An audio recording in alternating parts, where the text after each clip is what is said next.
Another candidate from Reform UK has now resigned. This is a matter of days since the person from Erewash also defected to the Conservatives over racist concerns. This person is called Georgie David. She has been standing for West Ham and Beckton, and she says that she is frustrated and dismayed by Nigel Farage's failure to tackle concerns about reforms, candidates and canvassers, though she says she didn't believe that senior leadership, that presumably is Farage, is racist. Well, I must say I don't share her views.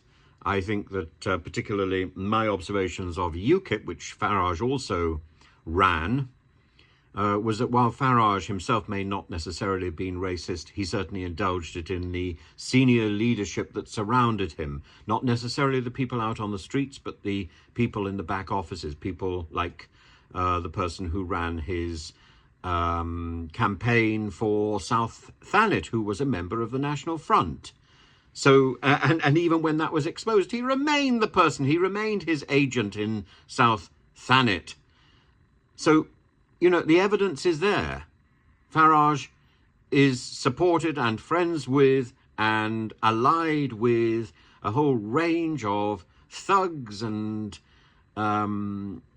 bigots who line the walls of his various parliamentary political endeavours, even if he himself is wise enough and clever enough not to spout misogynistic, homophobic, racist views, even if he himself doesn't do it, even if he himself doesn't even believe it. The people he indulges, the ordinary people, do. She says, so Georgie Davis says, I'm hereby announcing my decision to leave the Reform Party to stand down as their candidate for West Ham and Beckton with immediate effect. I am in no doubt that the party and its senior leadership are not racist.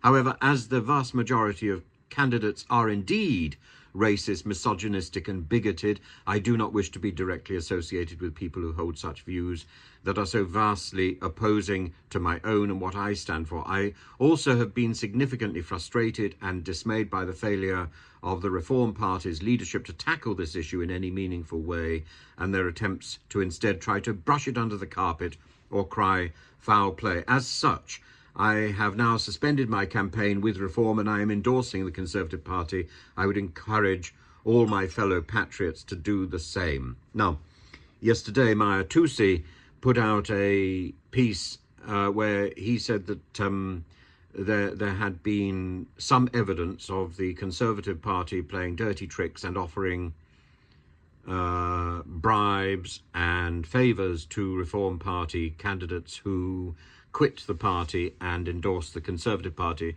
This may be one of those. This may indeed be simply his report may indeed be based on more propaganda, more ruses from Reform.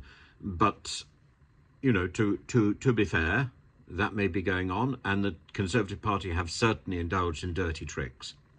But I salute Georgie David in blowing the whistle on Reform. And it's not, you know, she doesn't mention, for example, the homophobia in Reform, which I think would be quite a big flag to be waving. And but she's quite right. Racism, misogyny, homophobia, and contempt for the basic political norms. But some of that, of course, is also present in the other mainstream parties, and the other news today about what's her name, Miriam Cates, about her association with conversion therapy is something which again should be flagged up. Somehow politics at the moment seems to capture and attract people who are quite inappropriate and quite ill-suited for political life in the 21st century.